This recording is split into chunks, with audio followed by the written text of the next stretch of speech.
just a housewife." Those words hung in the air like poison as I stood frozen in the doorway of my husband's office, a manila folder of signed purchase documents hidden in my designer tote. Olivia, Nathan's secretary of 2 years, didn't notice. "Me?" She was too busy running her manicured hand over her slightly protruding belly, while Nathan nodded sympathetically across his mahogany desk. "Before we jump back in, tell us where you're tuning in from. And if this story touches you, make sure you're subscribed because tomorrow I've saved something extra special for you." "Nathan, she's just a housewife," Olivia continued, her voice dripping with dismissal. "She has no idea how business works. You said it yourself. She hasn't worked in a decade. She spends her days redecorating and planning dinner parties while you built an empire." My husband, my partner of 15 years, didn't defend me. Instead, he sighed and pinched the bridge of his nose. "Thalia isn't stupid, Olivia.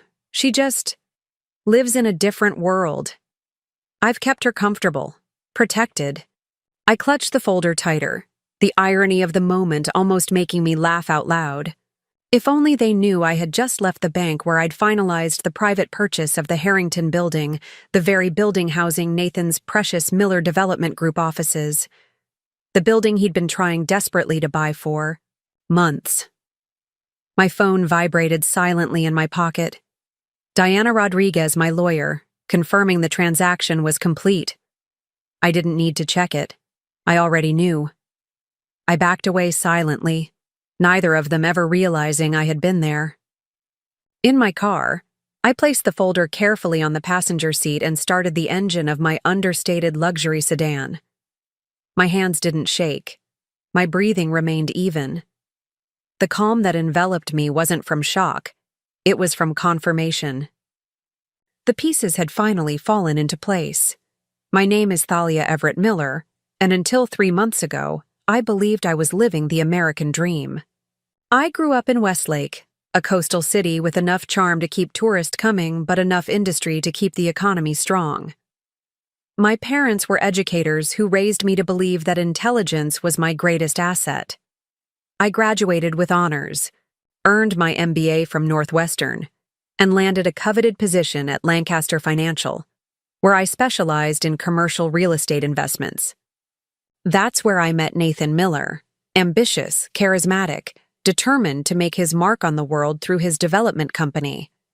When we married, it made perfect sense for one of us to maintain a steady career while the other took the entrepreneurial risk. So when Ethan came along, we made a calculated decision. Nathan would continue building his business, and I would step back to raise our son. It was never about becoming just a housewife. It was a strategic family decision, one I embraced, fully. What appeared to outsiders as lunches with other wealthy wives and charity committee meetings were actually carefully maintained networking opportunities. I kept my financial knowledge sharp, maintained my professional connections, and quietly managed our family's personal investments separate from Nathan's business. That Tuesday morning had begun like any other. I prepared Ethan's lunch, quizzing him on multiplication tables as he ate his breakfast.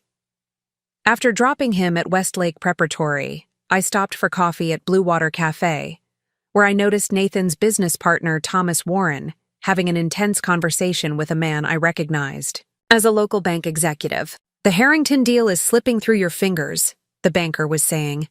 "Miller and Warren doesn't have the capital, and your credit lines are maxed. If you lose that building—" "We're not losing anything," Thomas interrupted, his voice tight. "Nathan has a plan." I sipped my latte, my interest piqued. The Harrington building was prime real estate in the business district and happened to house my husband's company offices. Nathan had mentioned wanting to purchase it months ago, calling it a game-changing acquisition. But I hadn't heard any updates since. Curious, I texted Nathan, "How's the Harrington building situation?" His response came quickly. "Don't worry about boring business stuff. Are we still on for dinner at Salvatore's tonight?" Dismissive, evasive, so typical lately. I paid for my coffee and drove to my next appointment. Not a spa day or shopping trip, but a meeting with Grace Chen, my former colleague from Lancaster Financial, who now ran her own advisory firm. We'd been meeting monthly for years, but our recent sessions had taken on new urgency. "The private auction for the Harrington building is happening in 3 weeks," Grace said, sliding documents across her desk. "My source confirms the current owner is motivated to sell quickly and quietly." I reviewed the paperwork. "And Coastal Investments is prepared to make the bid?" Coastal was the shell company Grace had helped me establish years ago, my separate financial identity Nathan knew nothing about. "Everything's in place," Grace confirmed. "But Thalia, are you sure about this? Once we make this move, there's no going back. Nathan will know." I thought about the late-night calls Nathan had been taking in his study, the unexplained weekend business trips, the scent of unfamiliar perfume on his suits, the way he'd been emotionally absent even when physically present. "I'm sure," I said. "If my suspicions are wrong, I'll have made a solid investment. If they're right." I let the sentence hang. Grace nodded. "The funds from your family trust and your personal investment portfolio give us enough for the down payment. The rest will come from the investment group, as discussed." I signed the preliminary documents. This wasn't about revenge. It was about protection, insurance. If my marriage was as solid as I'd once believed, this would simply be a sound financial move. If not, I'd be prepared. That evening at Salvatore's, Nathan was charming, attentive, the man I'd fallen in love with. He ordered my favorite wine, asked about Ethan's science project, and seemed genuinely interested in my day. "Did you have a good day?" he asked, reaching across the table to take my hand. I smiled. "Very productive." "That's my girl," he said, "always keeping busy." The condescension in his tone was subtle, but unmistakable, as if my days were filled with trivial pursuits while he tackled the important work of empire building. "How about you?" I asked. "Any news on the Harrington building?" His expression flickered, surprise, then careful neutrality. "Some complications. Nothing for you to worry about." "If you need to talk it through—" "Thalia," he interrupted gently, "you've been out of the business world for a decade. These are complex negotiations. Let me handle it." I nodded, swallowing both my advice and my anger. The Nathan I'd married would have valued my expertise, not dismissed it. Over the next 2 weeks, I noticed Nathan's increasing stress. He came home later each night, his temper shorter, his attention scattered. Twice, I overheard him arguing with Thomas on the phone about financing options. Meanwhile, I continued my preparations with Grace and Diana Rodriguez, the sharp-minded attorney who'd been my silent advisor for months. "The auction is secured," Diana confirmed during our meeting.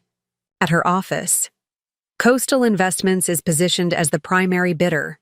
The current owner appreciates the clean offer. No contingencies, no financing delays. "And Nathan's company?" I asked.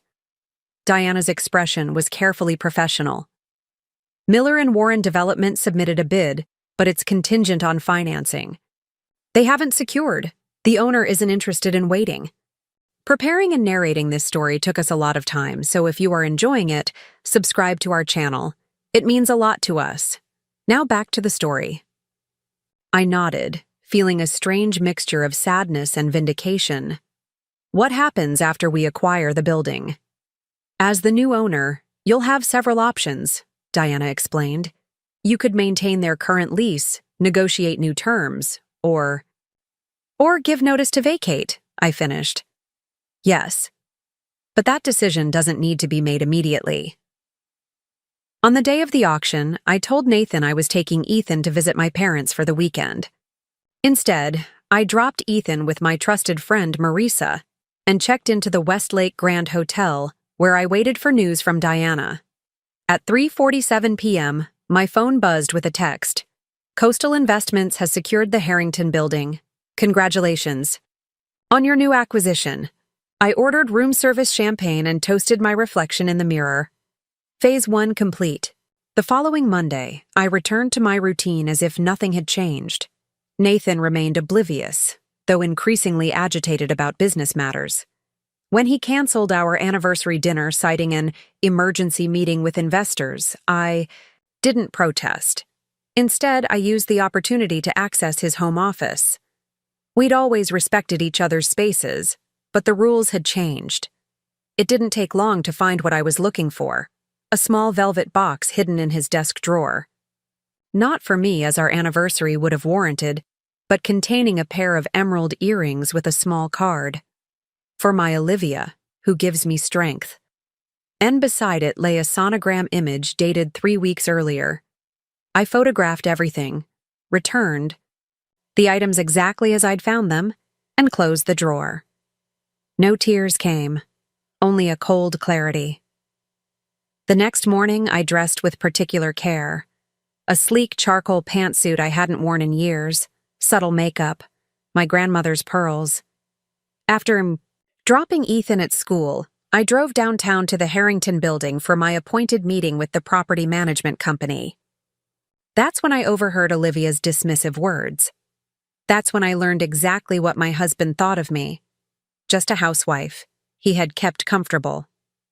As I pulled away from the building, my phone rang. It was Grace. "Is it done?" she asked. "Yes," I replied. "And now I know exactly what comes next." I drove to Diana's office with the folder of finalized purchase documents. It was time for Phase 2. "The notification to all building tenants about the change in ownership will go out tomorrow," Diana confirmed. "Nathan will receive it along with everyone else." "Perfect," I said. "And the other preparations?" Diana handed me another folder. "All documented. The separate bank accounts are established. Your trust has been restructured as we discussed. The lakeside property has been transferred solely to your name." I hadn't told Diana everything I'd discovered, but as a divorce attorney, with 20 years of experience, she understood what was happening. "Thalia," she said gently, "whatever you decide, you're protected now." That evening, when Nathan came home, I was sitting in the living room reviewing Ethan's homework as usual. Nothing in my demeanor suggested that anything had changed. "Rough day," he muttered, loosening his tie. "The investors are getting cold feet." "I'm sorry to hear that," I said mildly. "Dinner's in the warming drawer." He paused, studying me. "You seem different." I smiled. "Just focused on Ethan's math. Test tomorrow." Later, as Nathan showered, his phone buzzed on the nightstand. I didn't need to look. I already knew what I would find. Instead, I slipped into bed and pretended to be asleep when he emerged from the bathroom. He checked his phone, typed a quick response, and then slid beside me without a word. In the darkness, I allowed myself one silent tear. Not for the marriage I was losing, but for the one I had thought I had all along. The next morning, I made breakfast as usual. Nathan was distracted, checking his phone repeatedly while gulping. "Down coffee." "I'll be late tonight," he said, not meeting my eyes. "Major issues at work." "Anything I can help with?" I asked, knowing full well what the day would bring him. He shook his head, already heading for the door. "Nothing for you to worry about." After dropping Ethan at school, I drove to the Blue Water Cafe and ordered my usual latte.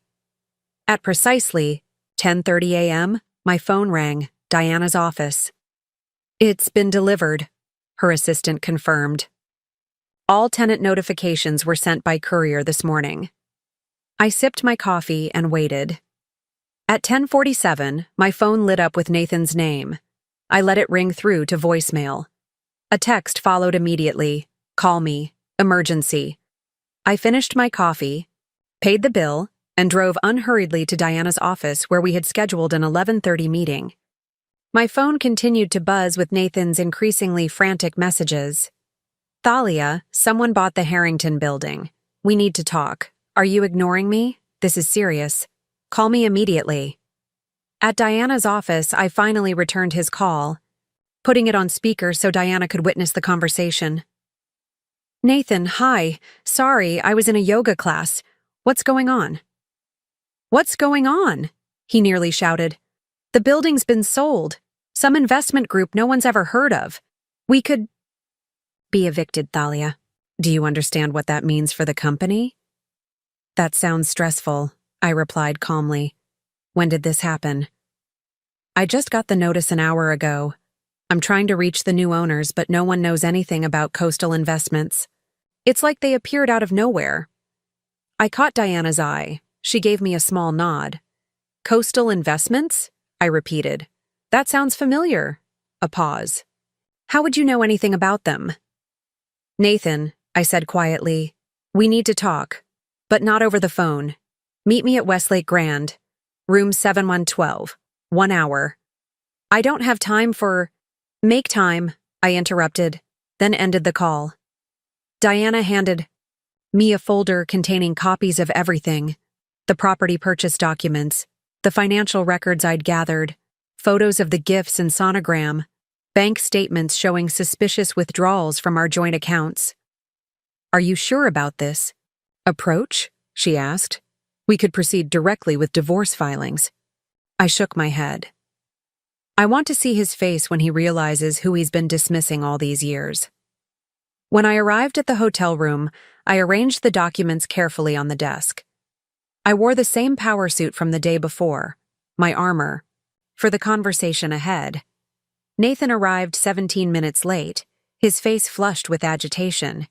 He burst into the room without so much as a greeting. What are we doing here? I need to be at the office dealing with this nightmare. Sit down, Nathan. Something in my tone made him pause. He glanced around the hotel room, confusion replacing anger. What is this? This, I said, indicating the chair across from is a conversation long overdue.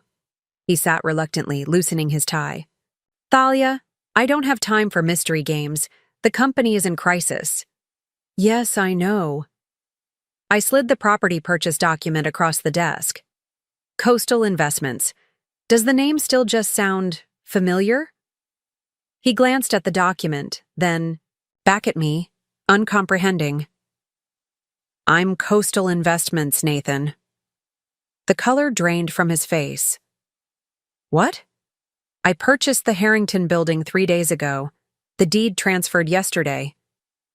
He stared at the document, then at me, disbelief, warring with confusion. That's impossible. You don't have that kind of money. You don't know how to… I don't know how to what? I interrupted. Structure a commercial real estate acquisition? Establish an investment corporation? Negotiate financing with private equity partners? Strange, considering that's exactly what I did at Lancaster Financial before we decided I would stay home with Ethan. He shook his head, as if trying to clear it. This doesn't make sense. Our money is tied up in the business. In the house. How could you possibly afford… Our money is tied up in your business, I corrected. The money from my family trust, my pre-marriage investments, and the portfolio I've quietly managed for the past decade. That money is now tied up in your office building. Comprehension dawned slowly on his face, quickly followed by anger. You went behind my back? You deliberately sabotaged my company? Is that how it feels, Nathan? To have someone you trusted make life-altering decisions without consulting you? To discover the person sharing your bed has been living a double life? His expression froze. What are you talking about? I slid across the photo of the emerald, earrings and sonogram. Olivia seems nice, though I have to say her assessment of me as just a housewife was rather hurtful. Nathan's face went from pale to ashen. You don't understand. I understand perfectly, I said, my voice steady despite the pain lancing through me. I understand that while I was raising our son and managing our home, you were starting a new family with your secretary. I understand that you've been using our joint funds to finance your affair. And I understand that you've been lying to me for months, possibly years. He slumped back in his chair, the fight draining from him. How long have you known? I suspected for months, but suspicion isn't the same as confirmation. I tapped the folder. Now I have confirmation. Nathan ran a hand through his hair, his wedding ring catching the light. The same ring I'd placed on his finger while promising forever. What happens now? He asked quietly. You own the building, so what? You evict us? Destroy the business? Out of spite? I haven't decided yet, I said truthfully. That depends on how we handle what comes next. And what comes next? I placed another document on the desk, this one prepared by Diana. Divorce papers. I'm giving you the courtesy of reviewing them privately before they're officially filed. He didn't touch them. Thalia, we can work through this. I made a mistake, a terrible mistake, but 15 years of marriage ended the moment you decided to start a family with another woman, I finished. This isn't a negotiation, Nathan. It's a notification. For the first time, I saw fear in his eyes. The business won't survive a divorce scandal right now. We're already on shaky ground with investors. And Ethan, have you thought about what this will do to him? I've thought of nothing else, I said, my composure finally cracking. While you were building your precious empire and your secret life, I was protecting our son, emotionally and financially. Don't you dare question my concern for Ethan. Nathan stared at the divorce papers, reality finally sinking in. I can't believe you did this. Buying the building. It's so calculated. So cold. I laughed without humor. As opposed to impregnating your secretary while married, that's the picture of warmth and consideration. He had no answer for that.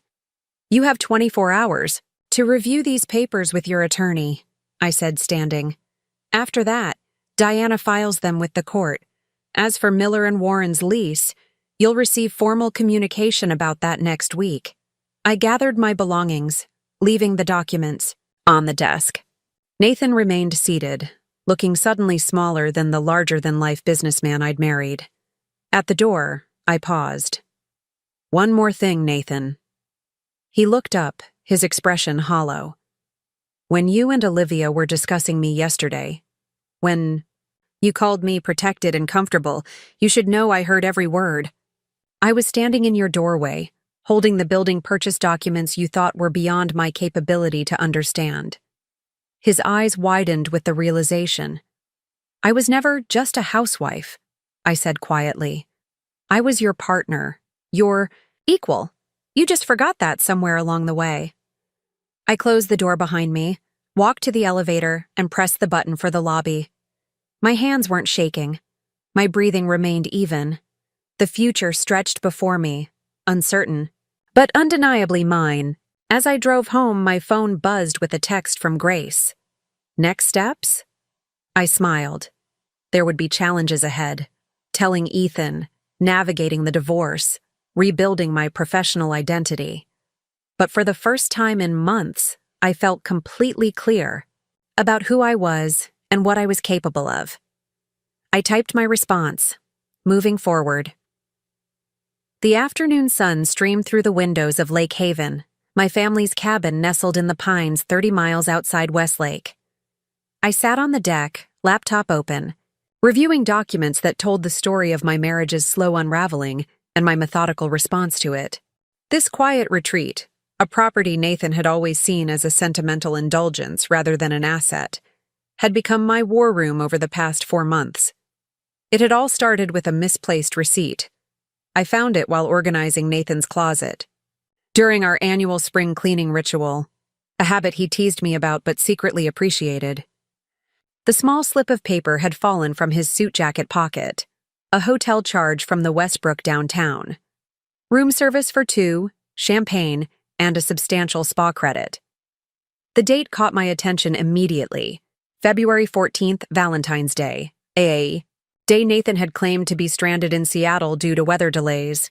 I remembered that day vividly.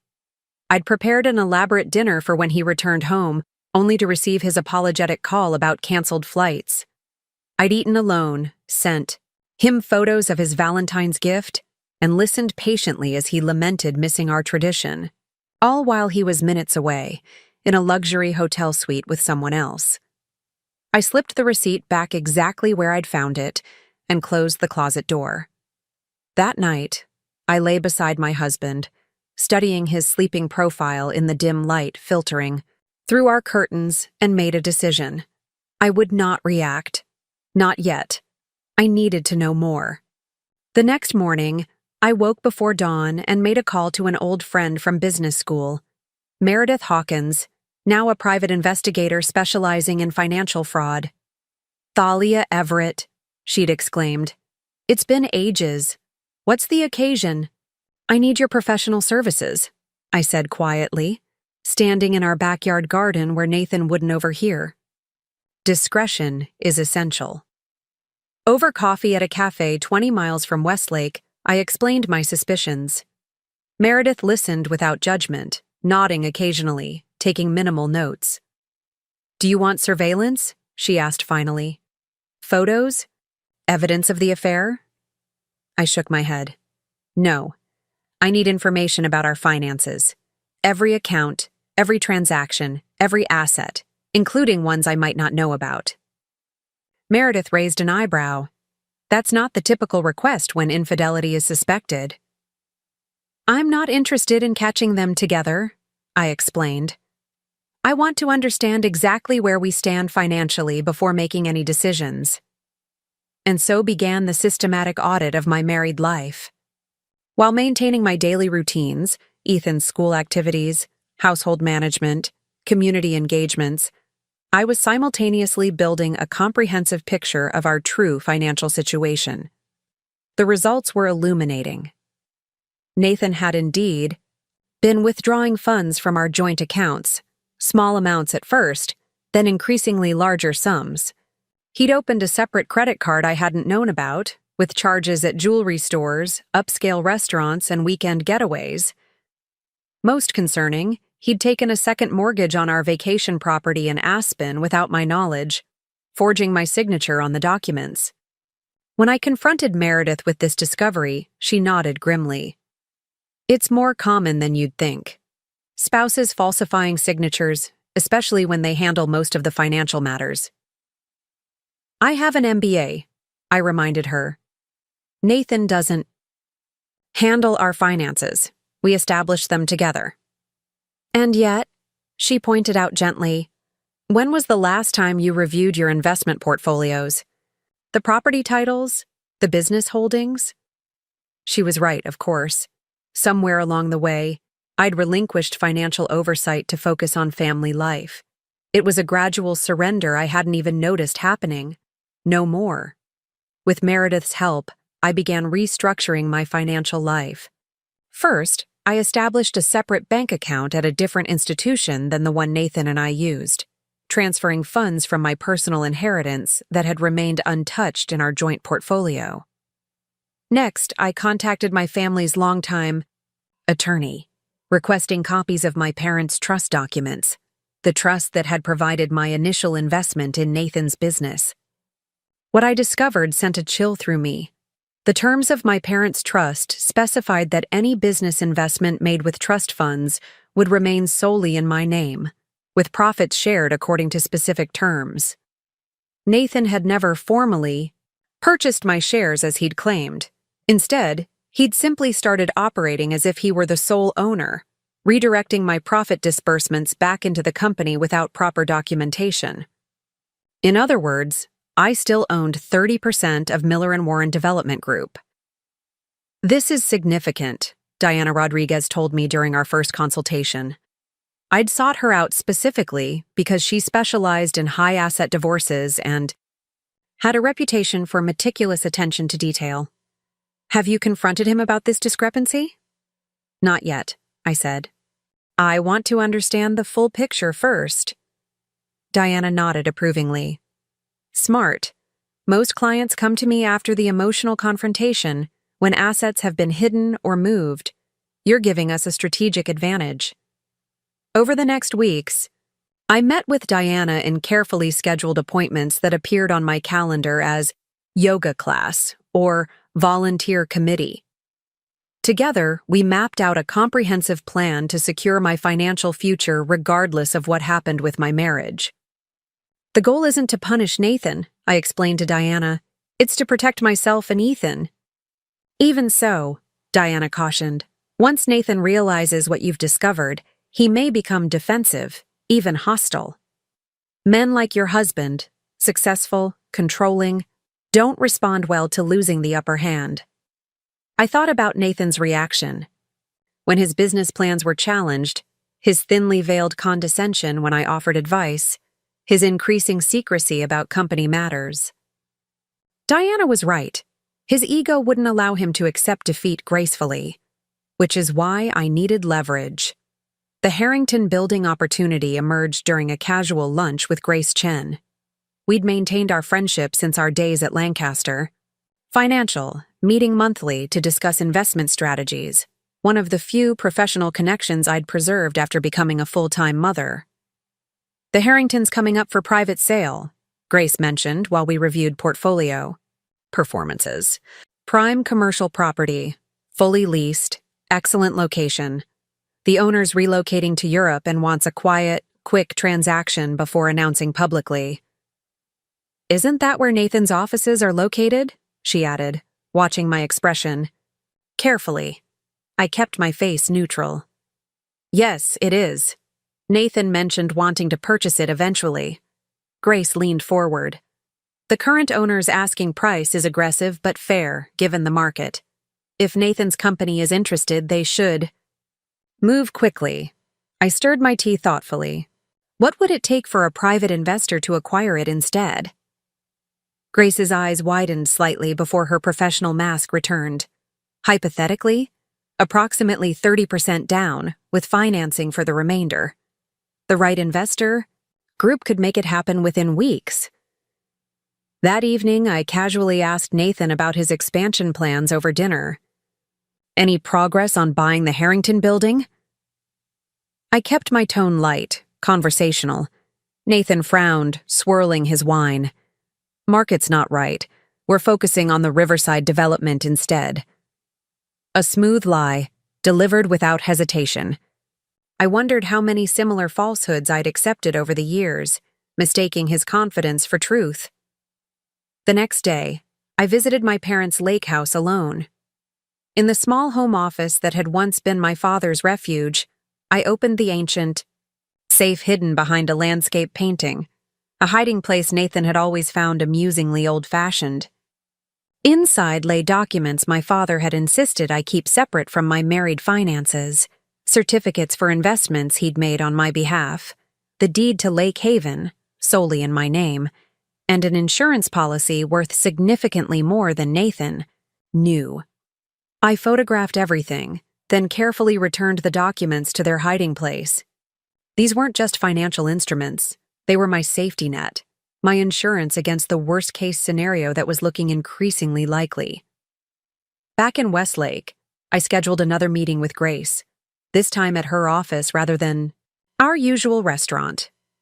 I want to establish an investment company, I told her without preamble. A separate legal entity from my personal finances or Nathan's business. Grace nodded slowly. For what purpose? Initially, to pursue the Harrington Building acquisition, eventually for other commercial properties. And Nathan's role in this venture? None, I said firmly. This is mine alone. Over the next 2 weeks, Coastal Investments took shape, named for the view from Lake Haven, a place that represented independence and solace to me. Grace connected me with investment partners who were intrigued by the opportunity and impressed by my analysis of the property's potential. My initial capital came from liquidating investments from my separate portfolio, assets Nathan had never concerned himself with. Simultaneously, I continued gathering information about Nathan's affair, not for divorce court dramatics, but to understand the full scope of his deception. The pieces came together during a charity event at the Westlake Art Museum. I was arranging centerpieces when I overheard Claudia Warren, Thomas's wife, speaking with another board member. "Nathan's little secretary is getting quite presumptuous," Claudia murmured, calling the office with personal demands, expecting Thomas to cover for their working lunches. Oh, as if anyone believes they're discussing business. I froze, pretending to adjust a flower arrangement while straining to hear more. "How long has it been going on?" the other woman asked. "At least 6 months that I know of," Claudia replied. "Thomas says Nathan's besotted, even talking about opening a position for her at the new office once they secure the building." "Does Thalia know?" Claudia's voice dropped further.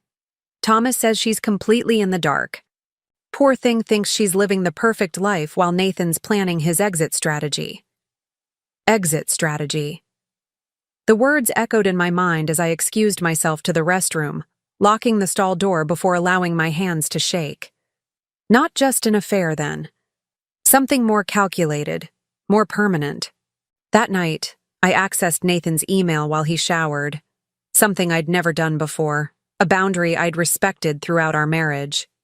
His password was still Ethan's birth date, followed by my initials, a small irony that made me sick to my stomach. What I found confirmed my worst fears.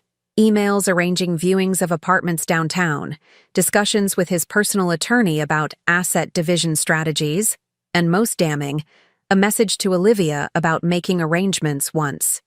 The situation was resolved. I forwarded key emails to my secure account, then carefully marked everything as unread before closing his laptop. In our bedroom, I watched Nathan emerge from the bathroom, toweling his hair, smiling at me with the same expression I'd trusted for 15 years. "Everything okay?" he asked, noticing my stillness. "Perfect," I lied, matching his expertise in deception for the first time. "Just thinking about Ethan's science project tomorrow." Nathan climbed into bed beside me, kissed my cheek perfunctorily, and turned out his light. "Don't worry so much. He'll do fine." As Nathan fell asleep, I stared at the ceiling, mentally cataloging what I'd learned and what remained to be done. The betrayal hurt. Of course it did. But the careful calculation behind it, the elaborate plans he'd made while pretending everything was normal, that was what hardened my resolve. This wasn't a momentary lapse or a midlife crisis. This was methodical. And I would respond in kind. The next morning, I called Diana and arranged an emergency meeting during Ethan's soccer practice. "He's planning to leave," I told her, sliding my phone across her desk with the forwarded emails displayed. "And he's been preparing for months." Diana reviewed the messages, her expression darkening. "This changes our timeline. We need to move. Faster." "The Harrington acquisition?" She nodded. "Accelerate it if possible. And we need to secure your ownership stake in Miller and Warren before he attempts to dilute it or claim it was transferred." For the next week, I lived a double life that rivaled Nathan's in its complexity. While maintaining our family routines, helping with homework, hosting a dinner party for Nathan's clients, attending my committee meetings, I was simultaneously finalizing the Harrington purchase, documenting financial discrepancies, and preparing for a future I'd never imagined. The most difficult aspect was Ethan. At 10, he was perceptive enough to notice tension, but too young to understand its source. One evening, as I tucked him into bed, he asked a question that broke my carefully maintained composure. "Mom, are you and Dad okay? You guys don't laugh together anymore." I sat on the edge of his bed, stroking his hair, so like Nathan's in color and texture. "Grown-ups sometimes go through complicated times," I said carefully. "But I promise you're always my priority, no matter what happens." His forehead wrinkled. "Is Dad going to go away like Jake's dad did?" Jake was his classmate, whose parents had divorced messily the previous year. "I don't know what's going to happen," I answered honestly. "But I can promise you that both Dad and I love you more than anything, and that won't ever change." He seemed satisfied with this answer, but as I closed his door, I felt a surge of anger toward Nathan. His selfish choices weren't just betraying me. They were threatening the security of our son's world. And for what? A younger woman. A fresh start, unburdened by the responsibilities he'd willingly taken on. The final piece of my preparation came together unexpectedly through Thomas Warren. He called me directly one afternoon, something that had never happened before. His voice, tense. "Thalia, I need to speak with you, privately. Can you meet me?" We arranged to meet at a coffee shop near his daughter's dance studio, a location Nathan would never frequent. Thomas looked haggard, his usual polished appearance diminished by dark circles under his eyes and a rumpled suit. He wasted no time on pleasantries. "Nathan's making decisions that could sink the company," he said, voice low despite the empty tables surrounding us. "Taking on excessive debt, pursuing projects without proper due diligence, missing meetings with key investors." I sipped my tea, letting him continue. "Last week, he nearly lost the Riverside project by showing up unprepared to the council meeting. I had to step in, but the damage was done. 2 investors have already pulled out." "Why are you telling me this?" I asked, though I already suspected. Thomas ran a hand through his thinning hair. "Because you still own 30% of the company. I checked the original documents. Your shares were never formally transferred despite what Nathan's been claiming." I kept my expression neutral. And I think you deserve to know that your investment is at risk. Nathan's distracted, making poor decisions. The company we built is suffering. I studied him, weighing my options. "What about the Harrington building? I understood that was a priority acquisition." Thomas grimaced. "Nathan's bungled that too. Dragged his feet on securing financing, then submitted a lowball offer conditional on terms no seller would accept. Now I'm hearing rumors another buyer's entered the picture." "That would be unfortunate," I said mildly, "especially since you're currently leasing space there." "Exactly." Thomas leaned forward. "If we lose that location, with everything else that's happening." "Thalia, I'm concerned about the company's survival." I considered my next words carefully. "What would you like me to do with this information, Thomas?"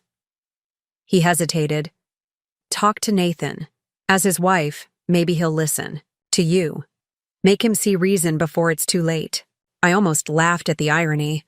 Thomas assuming my wifely influence might save the company, completely unaware that Nathan was planning to discard both his marriage and my ownership stake. "I appreciate your concern," I said, gathering my purse. "I'll give it some thought." As I stood to leave, Thomas caught my wrist. "There's something else you should know." He paused, clearly uncomfortable. "It's about Olivia Carter." I kept my face expressionless. "Nathan's secretary." "Yes, she's—" He trailed off, then straightened his shoulders. "Thalia, she's pregnant. And Nathan's the father." I allowed a single blink to acknowledge the information. Confirmation of what I'd already suspected from the sonogram in Nathan's desk. "I see." Thomas looked confused by my calm reaction. "You knew?" "I suspected," I said quietly. "How far along is she?" "About 4 months." Thomas looked miserable now. "I shouldn't be the one telling you this, but with everything that's happening with the company, I thought you deserved to know the full picture." 4 months. Which meant Nathan had known about the pregnancy while celebrating our anniversary, while planning Ethan's birthday party, while discussing a family vacation for next summer. The calculated deception was breathtaking. "Thank you for your honesty," I said, surprising myself with the steadiness of my voice. "It clarifies several things." That evening, I finalized the last details of the Harrington acquisition with Grace. "We've secured the financing and the initial investors are committed," she confirmed. "The owner has accepted our offer over Miller & Warren's. We can close within 10 days. "Perfect," I said, signing the preliminary documents. And the ownership? Structure is, as we discussed? Grace nodded. Coastal Investments will be the official purchaser, with you as the majority stakeholder through your separate assets. Your name appears nowhere in the public documentation. I looked up from the papers. And you're certain Nathan can't trace this back to me? Not unless someone involved deliberately reveals your connection, Grace assured me. The ownership is structured through multiple layers, all perfectly legal but not easily traceable. I signed the final page, feeling a strange sense of calm. Then we're ready. The night before the closing, I sat alone on our back patio, watching stars emerge in the darkening sky. Tomorrow, I would take a definitive step that would change the course of my marriage and future. There would be no going back. My phone buzzed with a text from Nathan. Working late again. Don't wait up. Another lie in our growing collection. I'd tracked his phone location earlier. He was at Olivia's apartment across town. For a brief moment, I allowed myself to feel the full weight of grief for what we'd lost. Or perhaps what we'd never truly had. The partnership I'd believed in, the family we'd built, the future we'd planned.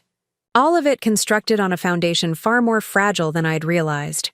But grief wouldn't serve me now. What I needed was clarity and purpose.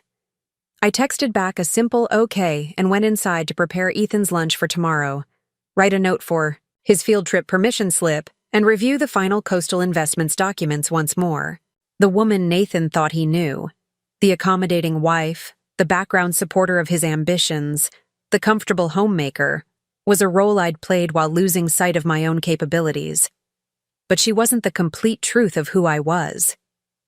Tomorrow Nathan would begin to understand the difference, and I would reclaim the power I'd forgotten I possessed. Morning arrived with a sense of destiny.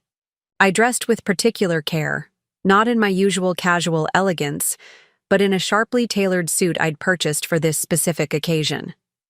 I prepared Ethan's breakfast, quizzed him on spelling words, and kissed him goodbye at the school gate, as I did every day.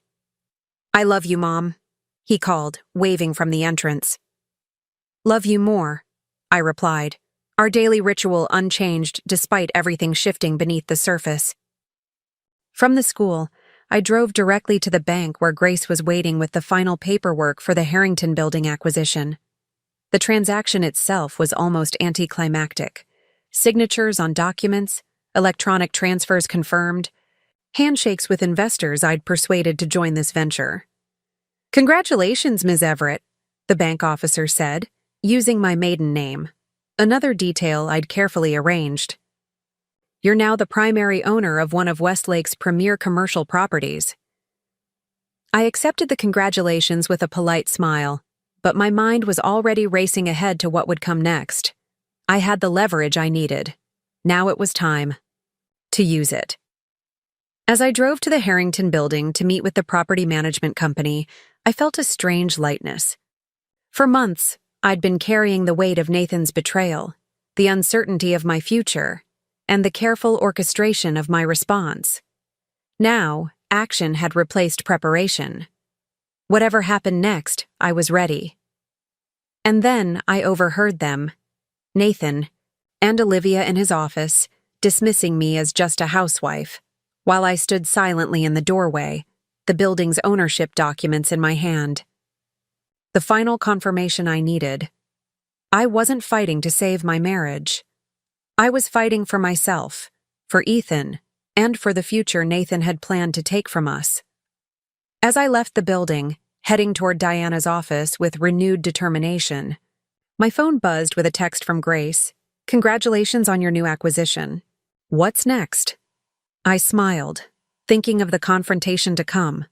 What's next was holding Nathan accountable, not just for his infidelity, but for his financial deceptions, his dismissal of my capabilities, and his willingness to discard 15 years of partnership without a backward glance. What's next was justice, and I had prepared meticulously to ensure it would be served. "You did what?" Nathan's voice echoed through the hotel suite, bouncing off the cream-colored walls as he paced frantically. His perfectly pressed shirt had come untucked, his designer tie loosened in a rare display of dishevelment. I remained seated at the desk, hands folded calmly over the documents that had shattered his composure. I purchased the Harrington building, through my investment company, Coastal Investments. "This isn't possible," he muttered, more to himself than to me. "You don't have that kind of capital. You couldn't have arranged this without me knowing." "Evidently I could and I did," I replied, keeping my voice level. "The transaction closed this morning. The deed has been transferred. The notification to tenants, including Miller and Warren Development, went out shortly after." Nathan stopped his pacing to stare at me, as if seeing me for the first time. The confusion in his eyes was gradually being replaced by something else, a dawning recognition mixed with apprehension. "How long have you known?" he asked quietly. "About Olivia? The pregnancy? Or your plans to leave me once you'd secured your financial position?" I met his gaze steadily. "I've had my suspicions for months, but I've known with certainty for about 12 weeks. He sank into the chair opposite me, his usual commanding presence diminished. 12 weeks, he repeated. "All this time? You've been... what? Planning this ambush?" "I prefer to think of it as due diligence," I corrected him. "You taught me the importance of that, remember? Always understand the leverage points in any negotiation. That was your advice when we were first married." A muscle twitched in his jaw. "This isn't a business deal, Thalia. This is our marriage." "Was our marriage," I corrected. "Past tense. As of this morning, my attorney has prepared divorce filings citing adultery and financial misconduct. They'll be submitted to the court tomorrow, unless we reach an alternative arrangement today." Nathan's expression hardened. "So that's what this is, extortion? Buy my way out of a public scandal?" I laughed, genuinely amused by his indignation. "Nathan, you emptied our joint investment account last month. You've been funneling money to a separate account for almost a year. You forged my signature on the Aspen property documents, and you've been preparing to leave me for your pregnant secretary while telling me we were planning next summer's family vacation." I leaned forward. "Extortion would be the least of your concerns if I decided to play by your rules." He had the grace to look uncomfortable. "Things with Olivia, they just happened. I never meant—" "Let me stop you there," I interrupted, raising my hand. "I'm not interested in the romantic narrative you've constructed to justify your actions. The only thing that matters now is how we proceed." Nathan took a deep breath, visibly trying to regain his composure, to reclaim the control he was accustomed to wielding in every situation. "Fine. What do you want?" I slid a folder across the desk. "My terms are outlined here. In summary, I retain full ownership of our primary residence and the Lake Haven property. I receive 50% of all liquid assets currently held in your name or in company accounts that I can prove were funded with marital assets. My 30% ownership stake in Miller and Warren remains intact." "That's absurd," Nathan exploded, not even opening the folder. "The company would never survive with you as an owner after a divorce. Our investors would flee, our clients would lose confidence." "Then perhaps you should have considered that before jeopardizing everything we built together," I said calmly. "But if the company's welfare concerns you so deeply, there's an alternative arrangement on page 3. Reluctantly, Nathan opened the folder and flipped to the indicated page. His eyes widened as he read. "You can't be serious." "I'm perfectly serious," I assured him. "You can buy out my ownership stake in Miller and Warren for its current market value plus 20%, a reasonable premium given the circumstances. Additionally, you will relinquish any claim to the Harrington building and sign a 10-year lease agreement at market rates, with annual increases capped at 3%. He looked up, incredulous. "You want me to pay you millions for shares that should already be mine, then become your tenant?" "Those are indeed the terms." Nathan threw the folder back onto the desk. This is vindictive, punitive. No court would— My lawyer disagrees, I interrupted smoothly. As does the forensic accountant who's been documenting your financial maneuvers for the past 3 months. Would you like to see their preliminary reports? They make for fascinating reading. I watched as Nathan processed this, the realization that while he'd been constructing his exit strategy, I'd been building my own case. The balance of power between us was shifting visibly, like a scale tipping in real time. You've turned into someone I don't recognize, he said finally, his voice low. No, Nathan. I've simply stopped being the person you assumed I was. I stood, gathering my belongings. You have 24 hours to review the terms with your attorney. After that, we proceed with litigation. I moved toward the door, but Nathan's voice stopped me. The business won't survive a protracted legal battle, he said, an edge of desperation entering his tone. Everything I've built, everything we've built, it would all collapse. I turned back to face him. Then make the right decision. For once, consider the consequences of your actions before it's too late. His eyes narrowed. And what about Ethan? Have you considered what this will do to him? Finding out about the divorce, about Olivia, about the baby? Don't you dare use our son as leverage, I cut in, my calm facade cracking slightly. Ethan is the one person in this situation who deserves protection. I've already consulted a family therapist about the best way to help him through this transition. Another detail you might have attended to if you weren't so focused on your own desires. Nathan looked genuinely surprised. You've talked to a therapist about divorce? That doesn't sound like you. Perhaps you never really knew me at all, I replied softly. 24 hours, Nathan. Make them count. With that, I walked out of the hotel room, closing the door firmly behind me. In the elevator, I exhaled slowly, releasing the tension I'd been carefully controlling throughout our confrontation. My hands trembled slightly, the only outward sign of the emotional storm swirling beneath my composed exterior. In the lobby, I spotted Diana waiting discreetly in a corner seating area. She rose as I approached, her experienced eyes assessing my state. How did it go? She asked, guiding me toward the hotel's side exit to avoid any potential encounters with Nathan. Exactly as expected, I replied. Initial shock, then anger, followed by attempts to manipulate and control the narrative. Diana nodded as we reached her car. Did he review the terms? Briefly. He'll need time to process everything. I gave him 24 hours. And you? She asked, starting the engine. How are you holding up? I gazed out the window at the Westlake skyline, the Harrington building visible among the cluster of downtown structures. I'm fine. It needed to be done. Diana gave me a knowing look but didn't press further. I've cleared my afternoon schedule. We should prepare for his counteroffer.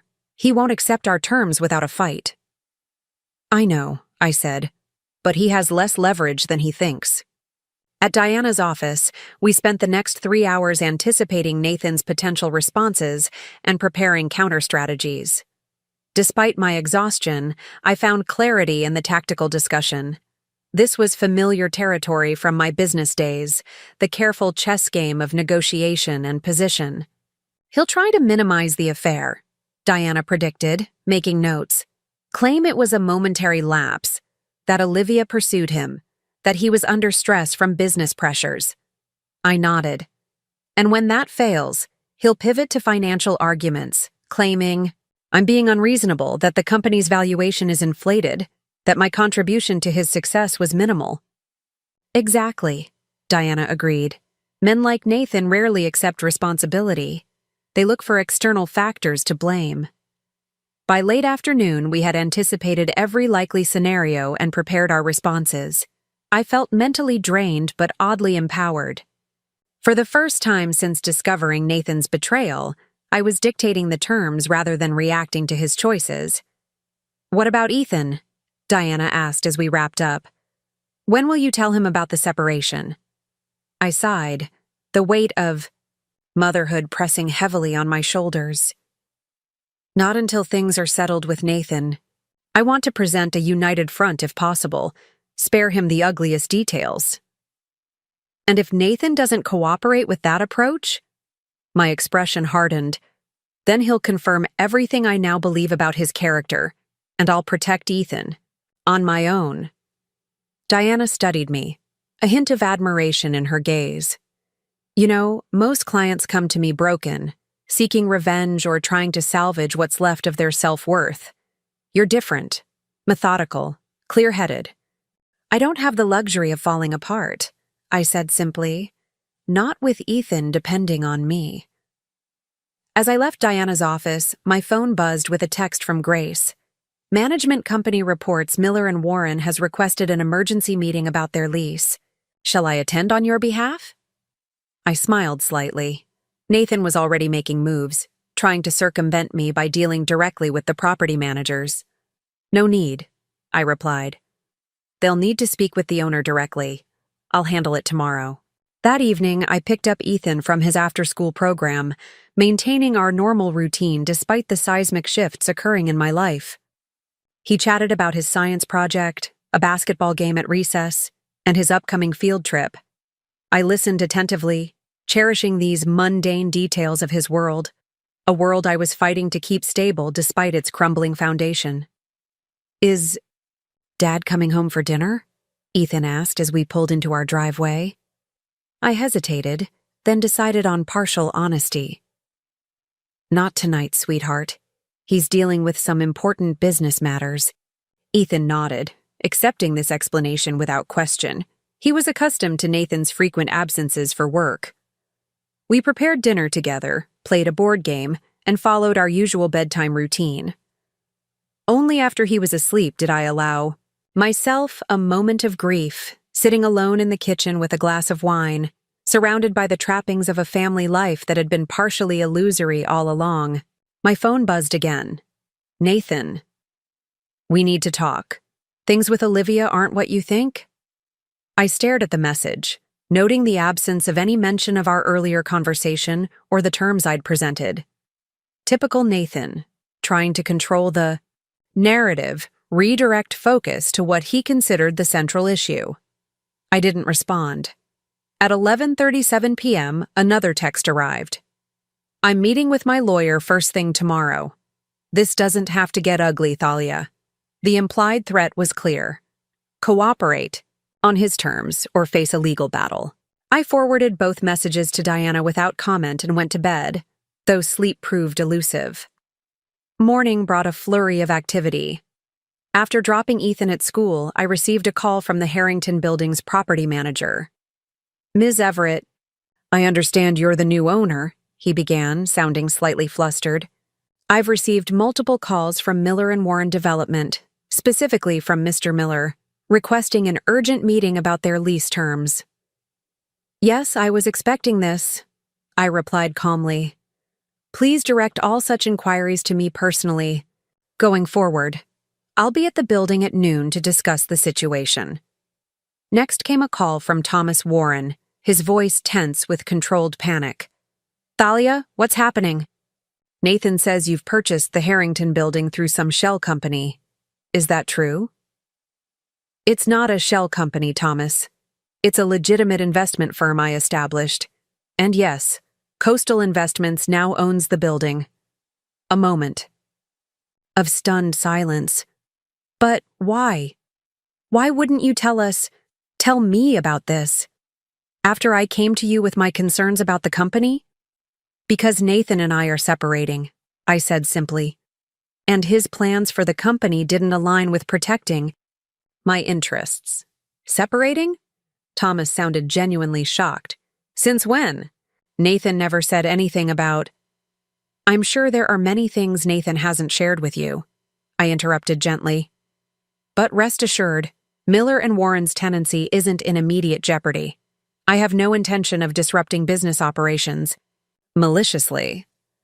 No immediate jeopardy, Thomas repeated, picking up on the qualification. Which means... which means we'll be renegotiating terms based on current market rates, with reasonable accommodations for a long-standing tenant. Nothing more, nothing less. After ending the call with a still bewildered Thomas, I prepared for what would likely be my most challenging encounter of the day. I dressed with careful consideration, a tailored navy suit that projected authority without ostentation, minimal jewelry except for my grandmother's pearls, and low heels that would allow me to navigate the building's marble lobby with confidence. Diana met me outside the Harrington building at 11:45 a.m., her briefcase containing all the documentation we might need for this impromptu negotiation. "Nathan's attorney called this morning," she informed me as we rode the elevator to the management offices on the 8th floor. "They're requesting a formal mediation session before we file any court documents." I nodded, unsurprised. He's buying time. "And trying to keep this out of public record for as long as possible," Diana agreed. I told them we'd consider mediation after reviewing their counter-proposal. The property management suite was tastefully appointed, with sweeping views of Westlake Bay. The manager, Kenneth Powell, greeted us with professional courtesy that couldn't quite mask his discomfort at being caught between powerful opposing interests. "Ms. Everett, Ms. Rodriguez, thank you for coming on such short notice," he began, ushering us into a conference room. Mr. Miller was quite insistent about meeting today, though I explained the building's ownership transition was still being processed in our systems. "That's fine, Kenneth," I assured him. "Is Mr. Miller already here?" As if on cue, the door opened, and Nathan strode in, followed by a distinguished older man I recognized as Gerald Hoffman, one of Westlake's most prominent attorneys. Nathan faltered slightly upon seeing me already seated at the table, clearly having expected to arrive first and establish the psychological high ground. "Thalia," he said, quickly recovering his composure. "I didn't realize you'd be here personally." "It seemed appropriate, given that we're discussing my building," I replied pleasantly. "You remember Diana Rodriguez, my attorney?" Nathan's jaw tightened almost imperceptibly as he and Gerald took seats across from us.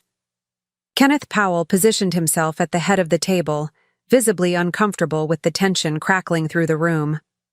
"Perhaps I should clarify my role here," Kenneth began hesitantly. "As property manager, I can facilitate discussions about tenancy and lease terms, but any substantive negotiations would need—" "Kenneth," I interrupted gently, "why don't you give us the room for a few minutes? This is primarily a private matter between Mr. Miller and myself. We'll call you when we're ready to discuss specific property management concerns." Looking relieved, Kenneth nodded and quickly exited, closing the door behind him. Nathan leaned forward immediately. "This is absurd, Thalia. You know as well as I do that Miller and Warren need stability to maintain investor confidence. Playing games with our office lease is just—" "I'm not playing games," I cut in. "I'm making sound business decisions regarding a valuable property I now own, which is exactly what you would do in my position." Gerald Hoffman cleared his throat. "Ms. Everett, while I understand emotions may be running high given the personal circumstances, we hope to find a reasonable accommodation that serves everyone's interests." Diana smiled thinly. "And what exactly do you consider reasonable, Mr. Hoffman?" Gerald opened a folder. "We propose maintaining Miller and Warren's current lease terms for the duration of the original agreement, 3 more years, with an option to purchase the building at a fair market value to be determined by independent appraisal." I couldn't help but laugh. "So essentially, you want everything to continue exactly as Nathan planned before I purchase the building." "We're simply asking for business continuity during a transitional period," Gerald replied smoothly. "After which, yes, Miller and Warren would exercise its natural interest in securing its headquarters location." "Natural interest," I repeated. Interesting choice of words. Almost as interesting as Nathan's choice to pursue an affair with his secretary while planning to divorce me without proper financial disclosure. Gerald's expression remained professionally neutral, but I noticed a flicker of surprise in his eyes. Apparently, Nathan hadn't shared all the relevant details with his attorney. Nathan shot me a warning look. This meeting is about business, not personal matters. On the contrary, I replied evenly. They're inextricably linked. Your personal decisions directly impacted our marital assets, including my investment in Miller & Warren. Your business decisions regarding company finances directly affected our family's financial security. You don't get to separate them now because it's convenient. Diana placed a document on the table. Our counter-proposal is straightforward. Miller & Warren can maintain its current office space with a new 5-year lease at market rates, which our analysis indicates are approximately 27% higher than your current arrangement.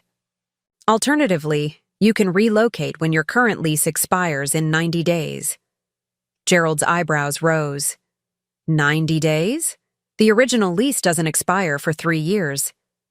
The original lease included a change of ownership clause allowing for renegotiation, Diana explained, tapping the relevant section of the document. Standard practice in commercial real estate. Surely Mr. Miller was aware of this provision when he signed it. Nathan's face darkened. This is clearly intended to pressure the company financially during divorce proceedings.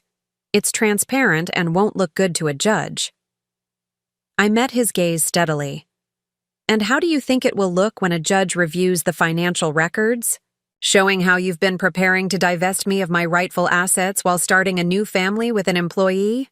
Let's not pretend either of us is approaching this with entirely clean hands, Nathan.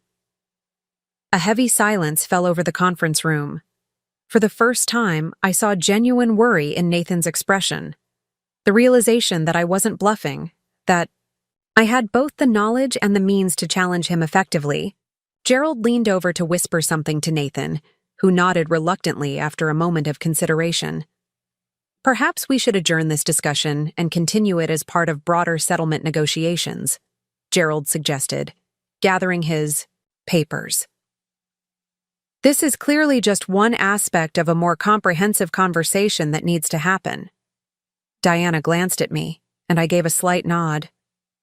We're amenable to that approach, provided Mr. Miller understands that the 90-day timeline remains in effect unless we reach an agreement specifically addressing it. Nathan stood abruptly. This isn't over, Thalia. No, I agreed calmly. It's just beginning. After Nathan and Gerald departed, Diana turned to me with raised eyebrows. That went better than expected. He's rattled. He's not used to losing control, I observed, especially not to someone he's underestimated. We called Kenneth back into the conference room to discuss practical matters related to the building management. Throughout our meeting, I could feel my phone vibrating repeatedly in my purse. Likely Nathan, attempting to continue our confrontation in a forum where he felt more comfortable. By late afternoon, as I left the Harrington building, the reality of what I'd done was finally sinking in. I had directly challenged Nathan, not just personally, but professionally. I had leveraged my knowledge and resources to secure a position of strength. And in doing so, I had irrevocably altered the dynamic between us. The power had shifted. We both knew it. My phone rang as I reached my car. Not Nathan this time, but Olivia Carter. I stared at the screen, debating whether to answer, then decided it was better to know what Nathan's next move might be. Hello, Olivia, I answered, my voice neutral. A brief hesitation. Mrs. Miller, Thalia, She sounded flustered, uncertain. What can I help you with? I prompted when she didn't continue. Nathan, Mr. Miller, he's not himself. After your meeting today, he came back to the office and started throwing things. He fired an associate for no reason. He's saying you're trying to destroy him. Her voice dropped to a near whisper. He told me not to call you, but I'm scared. I've never seen him like this. I processed this information carefully. And why are you telling me this, Olivia? Another pause. Because I think I've made a terrible mistake. Nathan promised me so many things. A future, security for the baby, a partnership in life. But seeing him today, how he acted when things didn't go his way, I don't recognize him. The irony wasn't lost. On me, Olivia experiencing the same disillusionment I had, only compressed into a single day rather than spread across months of discovery. Nathan is very good at presenting himself as whatever he thinks you want to see, I said finally. That's a skill he's perfected over many years. What should I do? She asked, sounding much younger than her 26 years. That's not for me to say, I replied gently but firmly. You made your choices, Olivia, just as Nathan made his, just as I'm making mine now. But the baby will always be an innocent party in this situation, I interrupted. Whatever happens between you and Nathan, or between Nathan and me, that child deserves protection and care. On that point, we can agree. After ending the call, I sat in my car for several minutes, processing everything that had happened. I felt no triumph, no vindictive satisfaction from Nathan's apparent meltdown or Olivia's distress, only a profound sadness for the wreckage of what had once been my life, mixed with the emerging sense of possibility about what might come next. By the time I picked up Ethan from school, I had composed myself enough to maintain our normal interactions. We discussed his day, made plans for his weekend science project, and shared a pizza for dinner. Only when he went upstairs to start his homework did I allow myself to check the messages that had accumulated throughout the afternoon. 7 missed calls from Nathan, 3 voicemails, multiple texts ranging from apologetic, "We need to talk," rationally about this, to accusatory, "You're making a terrible mistake," to threatening, "My lawyers will tear apart your claims to company ownership."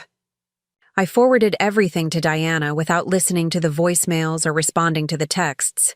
Then I poured myself a glass of wine and stepped onto the back patio, gazing up at the emerging stars. My phone buzzed with a text from Grace. Thomas. Warren reached out to me directly. Says Nathan is unraveling and investors are getting nervous. Wants to meet with you privately tomorrow. Recommendation? I considered this unexpected development. Thomas had been Nathan's loyal partner for over a decade. His reaching out separately suggested fractures within the company that could either complicate my position or provide additional leverage. Tell him I'll meet him at Blue Water Cafe at 10 a.m., I replied. But make it clear this doesn't constitute negotiation without legal counsel present. Grace's response came quickly. Understood. By the way, the building's quarterly financial reports show higher than projected income. You made an excellent investment, regardless of the circumstances. I smiled slightly.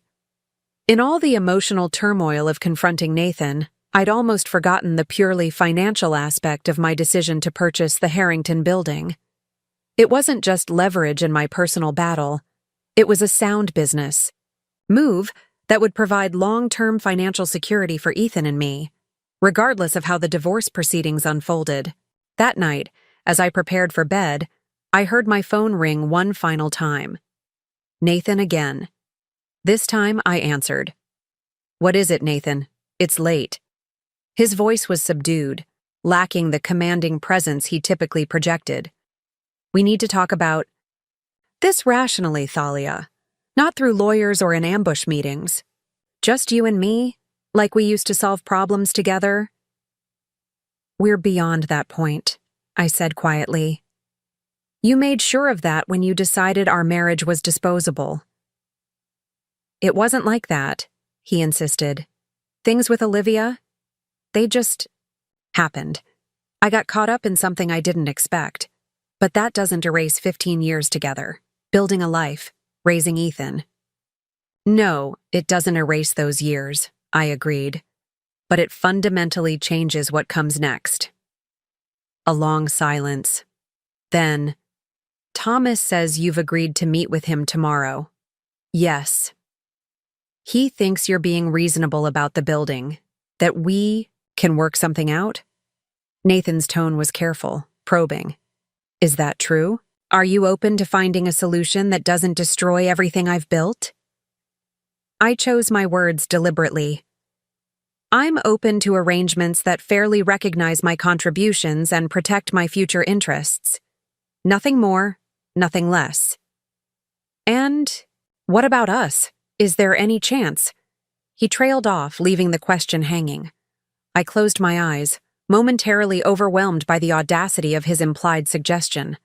After everything, the affair, the pregnancy, the financial deceptions, the dismissive comments, he still believed reconciliation might be an option if it served his interests. There is no us anymore, Nathan, I said with finality. Only co-parents to Ethan and business counterparts with overlapping interests to negotiate. His breath caught audibly. You've changed, Thalia.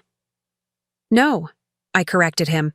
I've remembered who I was before I started diminishing myself to accommodate your ego. Good night, Nathan. I ended the call and turned off my phone, unwilling to allow any further interruptions to my peace. Tomorrow would bring new challenges.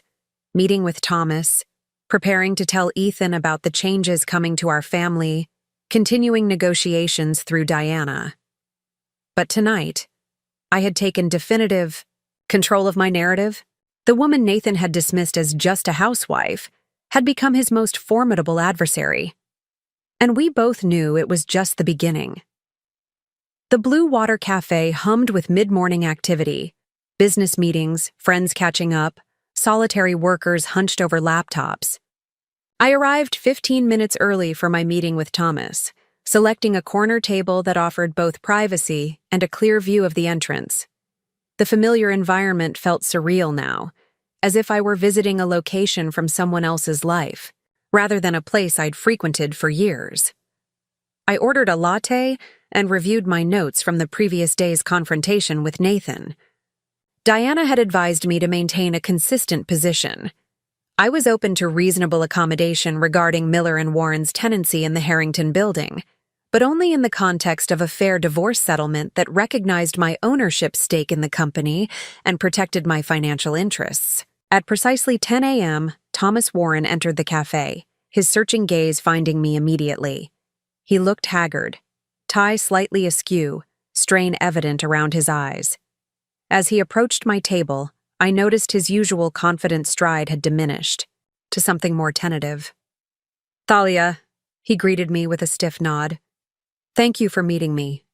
I gestured to the chair across from mine. Of course, Thomas. An awkward silence settled between us as he ordered coffee. We had known each other for over a decade, attending countless dinners, holiday gatherings, and company events together. Yet today, we were essentially strangers negotiating across a battlefield neither of us had anticipated. I'll be direct, Thomas said finally, setting down his cup. The company is in trouble. Nathan's distracted, erratic. Investors are getting nervous, and our Riverside project deadline is approaching with significant deliverables still incomplete. I sipped my latte, allowing him to continue. 2 major clients have already called, asking about rumors of instability in our leadership, he went on. The Harrington building situation has created exactly the uncertainty we couldn't afford right now. And what do you expect me to do about that, Thomas? I asked evenly. He leaned forward. Work with us, not against us. Give Miller and Warren reasonable terms for the building lease, terms that don't strangle our cash flow at a critical moment. In return, I'll personally ensure that your interests in the company are protected during whatever personal matters you and Nathan need to resolve. I studied him carefully. That's a generous offer, but it assumes you have the authority to make such promises. Nathan is still the majority shareholder. Thomas's expression tightened. For now, but our partnership agreement includes provisions for emergency leadership transitions if a principal becomes unable to fulfill their duties. The implication was clear. Thomas was considering invoking clauses that would temporarily remove Nathan from control. It was a drastic step, One, that would permanently damage their relationship and potentially trigger legal battles of its own. "You're staging a coup," I observed quietly. "I'm preserving the company," Thomas corrected, though he didn't deny my characterization. "Nathan's personal choices have put everything at risk, not just his marriage, but the livelihoods of everyone who works for us, the investments of people who trusted us, the projects communities are counting on." I considered his position. Thomas had always been the stabilizing force at Miller and Warren, the meticulous planner who balanced Nathan's visionary but sometimes reckless approach. That he would consider such extreme measures spoke volumes about how severely Nathan's behavior was affecting the business. "What exactly are you proposing?" I asked. Thomas outlined his plan. He would invoke temporary emergency control provisions, citing Nathan's current mental state and conflicts of interest. During this period, he would negotiate fair terms for both the building lease and my ownership stake in the company. Once those matters were settled, Nathan could return to his leadership role with appropriate governance safeguards. "And what does Nathan think of this arrangement?" I asked, already suspecting the answer. Thomas grimaced. "He doesn't know yet. That's part of why I needed to speak with you first. Your support, or at least your neutrality, would make the transition more viable. I carefully considered all angles of this unexpected development. Thomas's proposal could potentially benefit me, providing a more rational negotiating partner than Nathan currently presented. However, it also risked complicating an already complex situation and might push Nathan to more desperate measures. "I'll need to consult with my attorney before committing to anything," I said finally. "But I appreciate your candor, Thomas. And I'm not opposed to arrangements that provide stability for the company during this transition." Relief flickered across his face. "That's all I'm asking. Time to stabilize things before irreparable damage is done." As we parted, Thomas hesitated, then added, "For what it's worth, Thalia, I had no idea about Nathan and Olivia until recently. I wouldn't have kept something like that from you." I nodded, acknowledging his statement without confirming whether I believed it. "Take care, Thomas." I called Diana immediately after leaving the cafe, filling her in on Thomas's unexpected proposal. Her legal assessment was cautious, but intrigued. "It creates interesting leverage possibilities," she noted. "If the company leadership is divided, we might secure better terms than dealing with a united front. But it also introduces unpredictability. Nathan could respond erratically if he feels cornered from multiple directions." "My concern is Ethan," I admitted. "The more chaotic this becomes, the harder it will be to shield him from the fallout." "Then perhaps we should consider a more expedited approach," Diana suggested. "Rather than dragging this out through courts and corporate maneuvering, we propose a comprehensive settlement that gives everyone something they need, even if no one gets everything they want." By noon, Diana had outlined a potential global settlement framework that we could present to Nathan's attorneys, one that addressed the building lease, my company ownership, division of marital assets, and custody arrangements for Ethan in a single package. The approach would require Nathan to accept significant concessions, but would provide him with the business continuity he desperately needed. It's time to take this to Nathan directly, I decided. Not through lawyers or mediators. One final conversation between the two of us to see if we can end this cleanly. Diana looked concerned. Are you sure that's wise? Nathan's emotional state seems volatile right now. Precisely why it needs to be direct, I explained. Nathan responds to power and clarity. If I offer this framework through intermediaries, he'll see it as weakness or manipulation. Face to face, he'll understand I'm offering a path forward, not surrender. After some discussion, Diana reluctantly agreed, helping me refine our proposal into clear terms Nathan could evaluate immediately. I scheduled the meeting for that evening at a neutral location, a private dining room at Westlake Grill, where the staff's discretion was legendary among the city's elite. Before confronting Nathan again, however, I had a more important conversation. Pending. One with Ethan. I had promised myself I wouldn't burden him with adult problems before necessary, but events were accelerating. He needed to hear about the coming changes from me, not through school gossip or Nathan's potential outbursts. I picked Ethan up early from school, citing a doctor's appointment. Instead, I took him to his favorite place, the nature preserve, overlooking Westlake Bay, where hiking trails offered privacy, and the physical activity might help ease difficult emotions. As we walked along the pine-scented path, Ethan sensed something was different. "Are we celebrating something, Mom?" "It's not my birthday or anything." I smiled, reaching for his hand. "No celebration today. I just needed to talk with you about something important, and this seemed like a better place than sitting at home." His expression grew serious, suddenly looking older than his 10 years. "Is it about Dad? He hasn't been home much." We reached a viewpoint overlooking the water, a bench positioned perfectly to catch the afternoon light filtering through autumn leaves. I sat down, patting the space beside me. "Yes, it's about Dad and about our family," I began gently. "Dad and I have been having some adult problems." "Are you getting divorced?" he interrupted, his directness catching me by surprise. I looked into his eyes, so like Nathan's in shape and color, yet filled with a sensitivity his father often lacked. "Yes, sweetheart, we are." Ethan nodded slowly, processing this confirmation of what he'd apparently already suspected. "Is it because Dad has a girlfriend? Jake at school said his mom saw Dad with a lady at a restaurant downtown." My heart clenched, both at the revelation that gossip had already reached Ethan's world and at his matter-of-fact delivery of this painful knowledge. I'd underestimated both the Westlake rumor mill and my son's awareness. "It's complicated," I answered carefully. "Dad and I have grown apart in ways that can't be fixed. His relationship with someone else is part of that, but not the whole story." "Is she going to be my stepmom?" Ethan asked, his voice smaller now.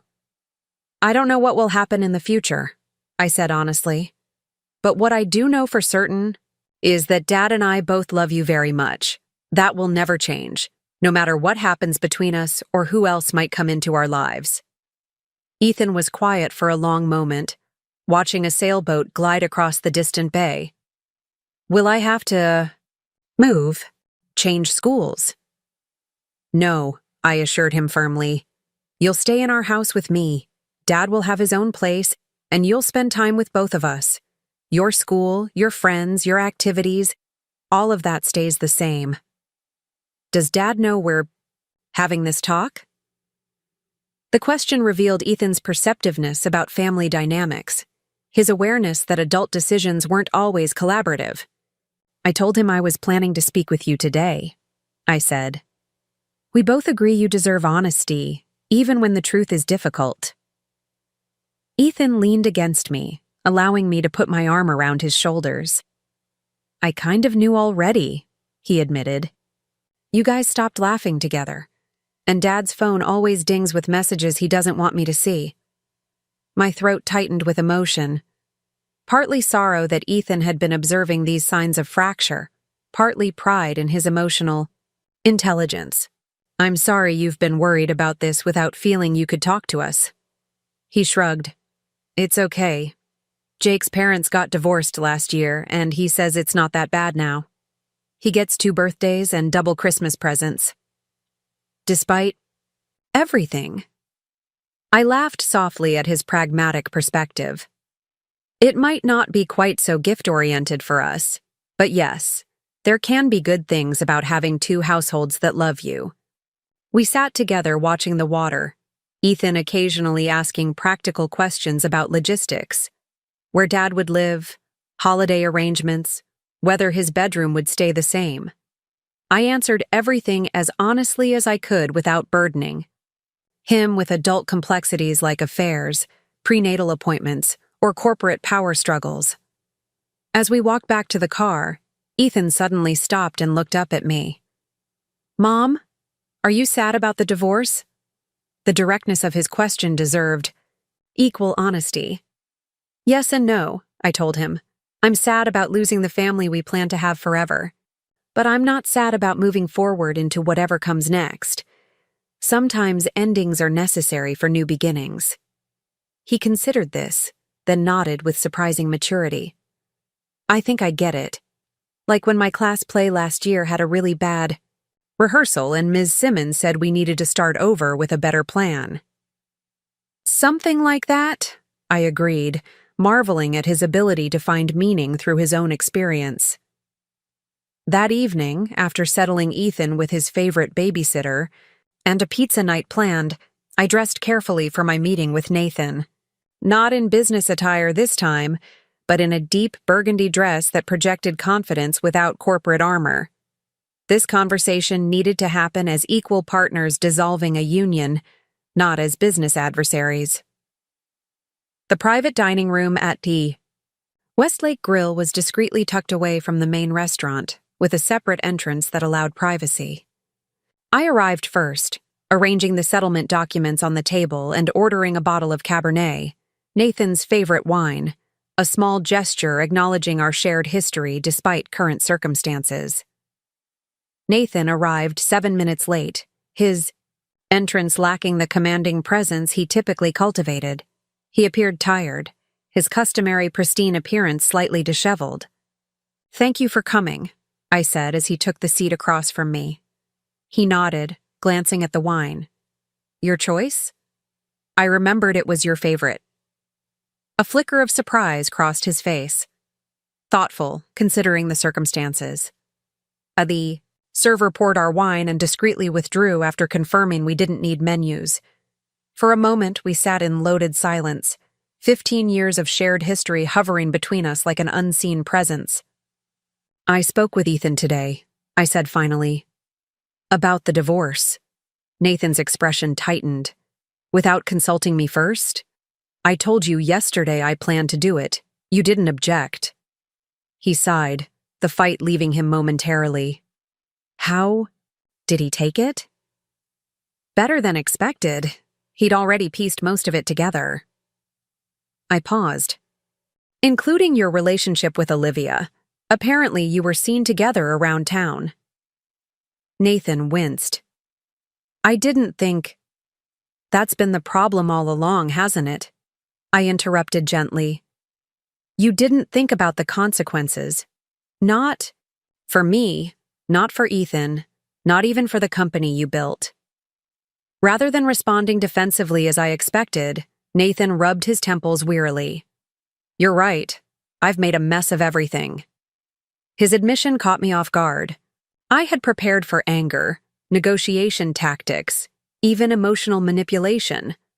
Not this uncharacteristic acceptance of responsibility. "I spoke with Thomas today," he continued, surprising me further. "He wants to invoke the emergency leadership protocols.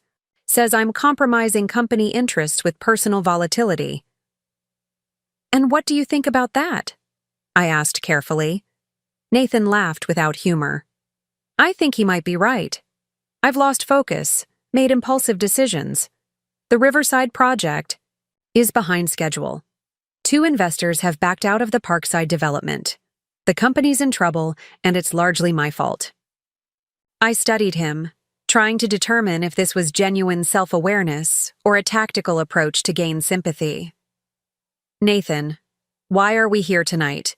What do you want from this conversation?" He met my gaze directly. "Honestly? A way out of this chaos that doesn't destroy everything." I slid the settlement proposal across the table. "Then perhaps we should discuss this." Nathan reviewed the document slowly, his expression unreadable. The terms were straightforward but firm. I would retain full ownership of our primary residence and Lake Haven property. Nathan would buy out my stake in Miller & Warren at market value plus a reasonable premium. I would offer Miller & Warren a favorable 5-year lease for the Harrington building, with gradual rate increases that wouldn't cripple their finances. We would share legal custody of Ethan, with me retaining primary physical custody, and Nathan having generous visitation rights. When he finished reading, Nathan sat back, swirling his wine thoughtfully. This is surprisingly reasonable. Did you expect vindictiveness? After everything? Yes, I did. He took a sip of wine. Why aren't you trying to destroy me, Thalia? God knows I've given you cause. I considered my answer carefully. Because destruction serves no one. Not me, not you. Certainly not Ethan. And because whatever happened between us, I don't want to be defined by bitterness. Even with Olivia? The pregnancy? That's between you and her, I said evenly. My concern is securing a stable future for Ethan and myself. What happens in your personal life going forward is your business, provided it doesn't harm our son. Nathan studied me with newfound respect. You're extraordinary, you know that? All these years, and I still underestimated you. Yes, I agreed simply. You did. He tapped the settlement document. I need to review this with my attorney, but conceptually, I think we can work with it, with one condition. Which is? The Harrington Building lease terms. They need to be guaranteed for the full 5 years, regardless of what happens with Miller and Warren's leadership. If Thomas pushes me out, the company's stability shouldn't suffer. I nodded. That's reasonable. I'll have Diana amend the language. We finished our wine in a silence that, while not comfortable, lacked the tension of our previous encounters. As we prepared to leave, Nathan hesitated. I told Olivia about our meeting tonight, he said. She's reevaluating things between us. I raised an eyebrow, not particularly surprised. Cold feet now that reality is setting in? Something like that. He looked away. The fantasy of running off together seems less appealing when faced with actual consequences. That tends to be how fantasies work, I observed, gathering my purse. Whatever happens between you two, remember that there's an innocent child involved now. That baby deserves better than parents who regret its existence. Nathan nodded soberly. I know. Whatever else I've screwed up, I won't fail at that. As we parted ways outside the restaurant, Nathan surprised me by asking, Do you think you'll ever forgive me, Thalia? I considered his question honestly. Forgiveness isn't something I can promise right now, but I can commit to moving forward without letting anger dictate my choices. That's the best I can offer. He accepted this with a nod, then added, For what it's worth, I'm sorry. Not just for the affair or the pregnancy, but for taking you for granted, for forgetting who you really are. Thank you for saying that, I replied. Good night, Nathan. I drove home feeling oddly lighter, as if the weight of uncertainty had been partially lifted. The battle wasn't over. Legal documents would need to be finalized, financial transfers arranged, logistics of separate lives established, but the worst of the emotional storm seemed to have passed. The following morning brought unexpected news, Diana called before I'd finished my first cup of coffee. Olivia Carter has retained counsel, she reported, a note of surprise in her voice. She's filing for sole custody of her unborn child and seeking substantial support from Nathan. I set down my coffee cup. That was fast. Last I heard, she was reevaluating their relationship. Apparently, that reevaluation concluded with her deciding to secure her position legally rather than emotionally, Diana explained. Her attorney contacted me this morning, apparently aware of our settlement discussions. They want to ensure any financial arrangements between you and Nathan don't impact his ability to provide for the child. Interesting timing, I mused. Did Nathan know this was coming? According to his attorney, he was blindsided. They're scrambling to respond appropriately without jeopardizing our settlement framework. The irony wasn't lost on me. Nathan's, carefully constructed escape plan was now collapsing from all sides. The mistress he'd chosen over his family was positioning herself as an adversary rather than a partner. The company he'd built was considering removing him from leadership. The wife he'd dismissed as just a housewife had outmaneuvered him financially. "How does this affect our proceedings?" I asked. "It doesn't directly impact the divorce terms," Diana assured me. "But it does complicate Nathan's financial outlook. The support obligations for Olivia's child will be substantial given his income level." After ending the call, I sat for a long moment contemplating these developments. I felt no satisfaction in Nathan's mounting problems, only a weary recognition that actions inevitably have consequences, often beyond what we anticipate. My phone buzzed with a text from Grace. Meeting with property management went well. Building operations transitioning smoothly. Quarterly revenue projections looking strong. A reminder that while personal dramas unfolded, business continued. The Harrington building, my building, represented more than leverage in divorce negotiations. It was the foundation of my financial independence going forward, a concrete symbol of reclaiming my professional identity. Later that morning, Thomas called with news of his own. "Nathan's agreed to a voluntary leadership sabbatical," he reported, sounding both relieved and concerned. 3 months minimum, with interim authority passing to me as managing partner. "That's surprising," I admitted. "I wouldn't have expected him to step aside voluntarily." "It wasn't entirely voluntary," Thomas clarified. "The board made it clear they would support more drastic measures if he refused.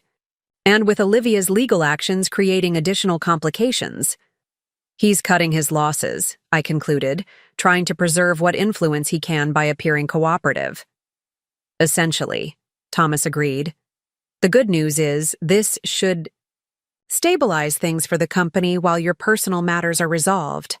I've already told our team I support the lease terms you proposed for the Harrington building." After hanging up, I reviewed my calendar for the day. A meeting with Ethan's school counselor to discuss supporting him through the divorce, lunch with Grace to review my investment portfolio, an appointment with Diana to finalize settlement documents. The rhythm of purposeful activity was comforting after months of uncertainty and preparation.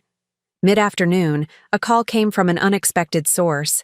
Claudia Warren, Thomas's wife and longtime friend of Nathan's family. "Thalia, darling, can we meet for tea?" Her tone was carefully casual, but the request itself was unusual. Claudia and I had maintained cordial relations over the years, but had never been close confidants. "Is everything all right, Claudia?" I asked. "Oh, perfectly fine," she assured me with practiced brightness. "Just thought we should catch up given everything that's happening. The Westlake Women's Association is absolutely buzzing with rumors, and I'd rather hear the truth directly." Ah, so that was it, reconnaissance. Claudia wanted inside information about the divorce, about Nathan and Olivia, about my unexpected emergence as a business force. Whether for personal curiosity or social currency, she was seeking details beyond what Thomas might have shared. "Tea sounds lovely," I agreed, deciding it was better to manage the narrative directly than allow speculation to flourish unchecked. "Shall we say tomorrow at the Grand Hotel Lounge?" Claudia readily agreed, and I made a mental note to prepare carefully for this conversation. The divorce wasn't finalized yet, and managing public perception could impact everything from Ethan's social comfort to business relationships moving forward.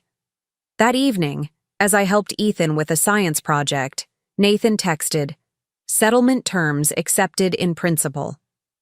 My lawyer will contact Diana with minor amendments tomorrow. Thank you for being reasonable about this." I showed the message to Diana when she called to check in.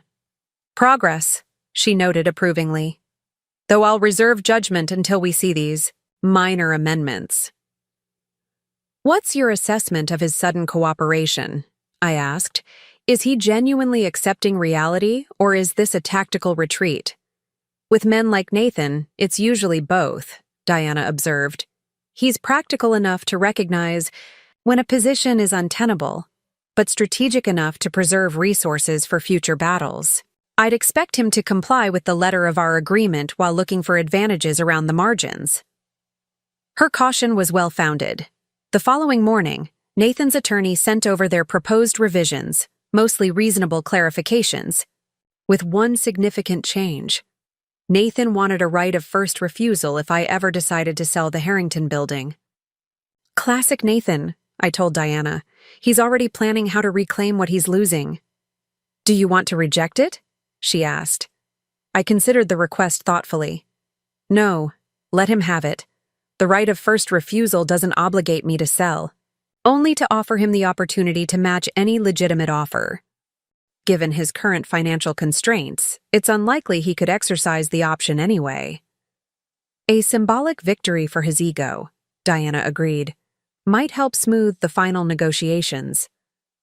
By week's end, the settlement agreement was finalized and signed.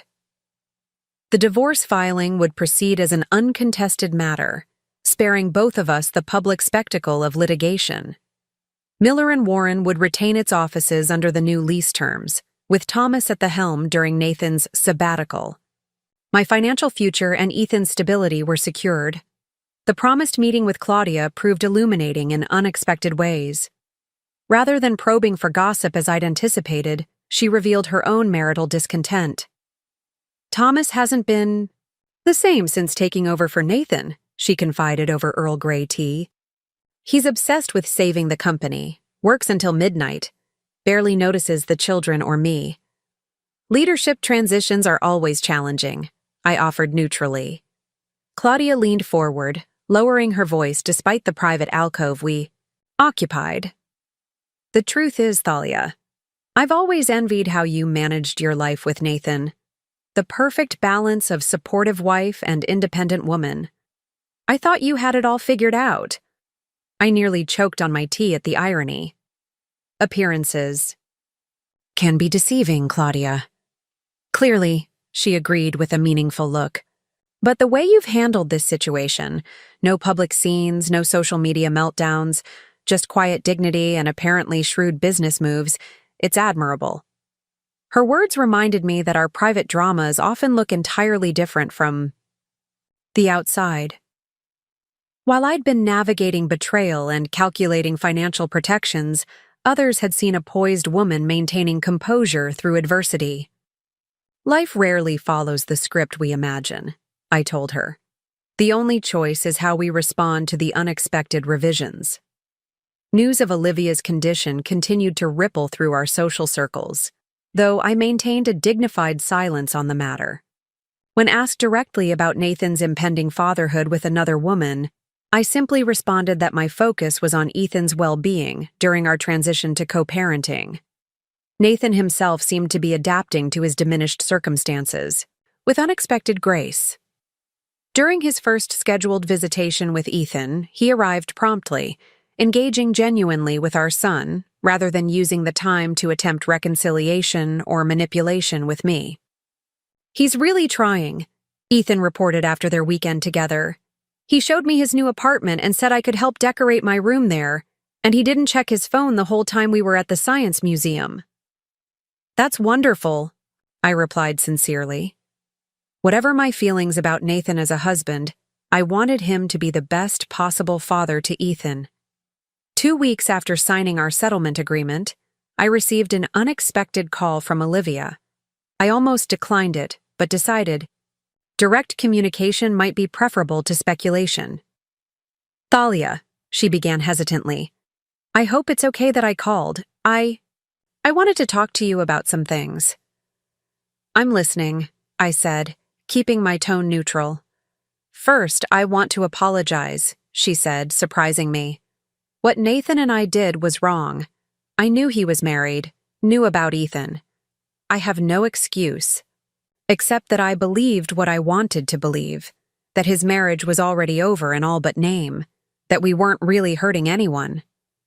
Her candor was unexpected. Why are you telling me this now, Olivia? A long pause. Because I'm trying to make better choices for my baby's sake. And because with the legal proceedings starting, I wanted you to know this isn't about trying to take anything from you or Ethan. It's just about securing what my child deserves. I've never begrudged your child support, I assured her. Whatever happened between us as adults, that baby is innocent. Thank you, she said softly. There's something else you should know. Nathan and we're not together anymore. Not romantically.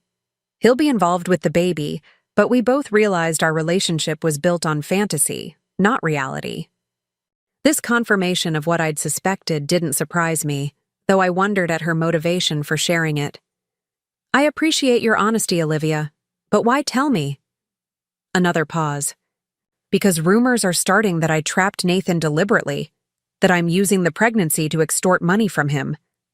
That's not true. The pregnancy wasn't planned, and I'm not asking for anything beyond standard support. I hoped. You might believe me, even if no one else does. The vulnerability in her voice was genuine, reminding me that Olivia was young, facing single motherhood under complicated circumstances. While I couldn't absolve her choices, I could acknowledge her humanity. What other people think doesn't matter, I told her. Focus on yourself and your baby. The rest will sort itself out with time. After ending the call, I sat for a long moment contemplating how thoroughly lives could intertwine and unravel.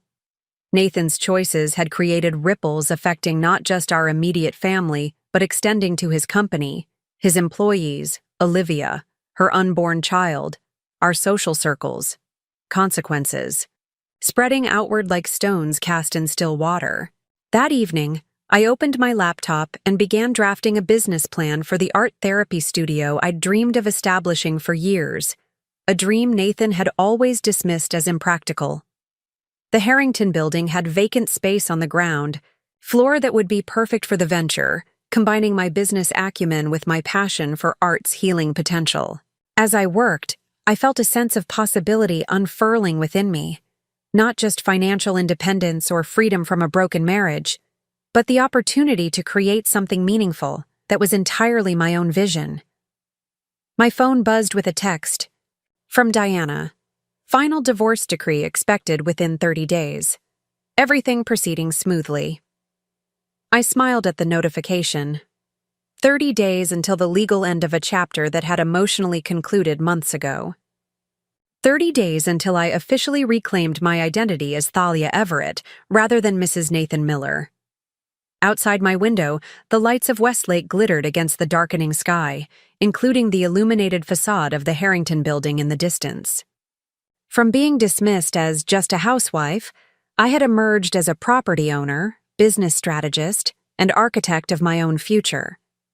The journey hadn't been one I would have chosen, but the destination was increasingly one I embraced.